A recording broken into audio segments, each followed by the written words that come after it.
The Psychology of Money isn't really a book about investing, it's a diagnosis. It explains why people who understand money still make terrible money decisions, because money isn't just logical, it's emotional, it's behavioral, it's deeply psychological. You can be smart, educated, and disciplined, and still fail with money, not because you don't know enough, but because your brain is quietly working against you.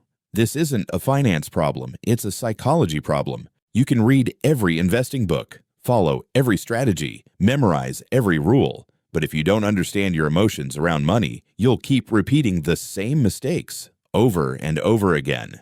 Here's the first trap. You think you're logical. Two people look at the same investment. One buys, one sells. Who's wrong? Neither. They're just playing different games. As Morgan Housel says, people do crazy things with money, but no one is actually crazy. Everyone has a story. Someone who lived through the Great Depression fears investing forever. Someone who got rich in the tech boom sees risk as normal. Someone who experienced the 2008 crash may never trust the market again. Same world, different experiences. A perfect plan that you can't emotionally stick to will fail. Reasonable plans beat perfect plans because they survive stress. Trap number 2. You think you're in control. We like to believe success is earned and failure is deserved, but money doesn't work that cleanly. Behind every success story is a mix of effort, luck, and risk. We love talking about effort. We ignore luck and risk. Bill Gates was brilliant, but he also went to one of the only schools in America with a computer. That tiny advantage changed everything.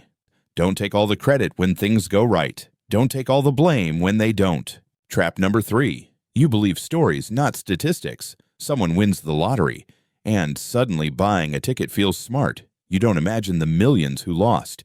You imagine yourself winning. Crypto in 2021 wasn't driven by math. It was driven by stories. Get in early. Don't miss out. This is the next Bitcoin. People didn't buy numbers. They bought dreams. And when the story collapsed, billions disappeared. Trap number 4. You think you're a spreadsheet. Spreadsheets don't panic. They don't feel fear. They don't compare. You do. And a perfect plan that you can't emotionally follow will always fail. Morgan Housel says something powerful. Being mostly reasonable beats being perfectly rational because reasonable plans survive real life. Trap number 5. You chase more than you need. More money, more status, more validation. There is no finish line for more. Sam Bankman-Fried had billions, but enough was never defined. He didn't lose everything because he needed money. He lost everything because he wanted more. That's the danger of never enough.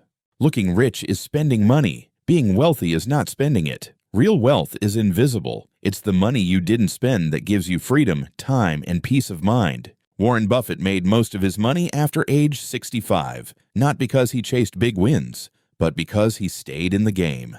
Time beats talent. The real reward of money isn't stuff. It's freedom. Freedom over your time. Freedom over your choices. Freedom over your life. Money success isn't about being smarter. It's about understanding yourself. Fix the psychology, and the math finally works. Master your mind. Master your money.